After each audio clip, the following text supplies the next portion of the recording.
رسالت مآب صلی اللہ علیہ وسلم کی نسبت سے جو بہت معروف خطبہ ہے حجۃ الوداع کا، وہ تو ظاہری بات ہے بے شمار لوگوں نے اس کو نقل کیا ہے، اس کی تفصیلات بہت مل جاتی ہیں۔ تو عام طور پر میں نے دیکھا ہے بعض لوگوں نے سوال اٹھایا ہے کہ یہ جو باقی آپ صلی اللہ علیہ وسلم کے خطبات ہیں ان کی کیا رداد ہے؟ ایسا نہیں ہے کہ جو باقی خطبات ہیں ان کے اندر جو چیزیں زیر بحث ہیں یا آپ کی باتیں ہیں وہ نقل نہیں ہوئیں، ذخیرہ حدیث بھرا پڑا ہوا ہے اس طرح کی احادیث سے جس کے بارے میں بتایا ہے کہ اللہ کے پیغمبر آئے، وہ ممبر پہ بیٹھے، انہوں نے یہ گفتگو کی، اور مختلف موضوعات پہ خود ہم نے جب حدیث پہ کام کیا تو بے شمار خطبات سے مختلف روایات کو لے کر ہم نے لکھا ہے اور نقل کیا ہے۔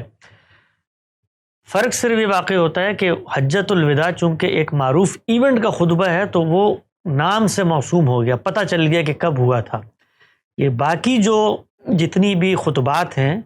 ان کی یہ نہیں لکھا ہوتا کہ مثال کے طور پہ یہ جمعہ کا خطبہ تھا، یا مثال کے طور پہ فلاں سال فلاں تاریخ میں خطبہ دیا، اس کو راوی اسی طرح نقل کر دیتے ہیں کہ رسول اللہ صلی اللہ علیہ وسلم مسجد میں تھے، انہوں نے یہ فرمایا، آپ ممبر پہ بیٹھے، انہوں نے فرمایا، فلاں عید کے بعد انہوں نے یہ فرمایا۔ یہ سب ان کے خطبات ہی کی مختلف ردادیں نقل ہو رہی ہوتی ہیں۔ تو یہ کہنا ٹھیک نہیں ہے کہ 23 سال کے عرصے میں آپ نے اتنے خطبات دیے، اس کی کوئی چیز نقل نہیں ہوئی۔ سینکڑوں روایتیں انہی خطبات پر مشتمل ہیں، کہیں کہیں روایت میں ذکر بھی آ جاتا ہے۔ اس میں ایک اور چیز بھی ہوئی،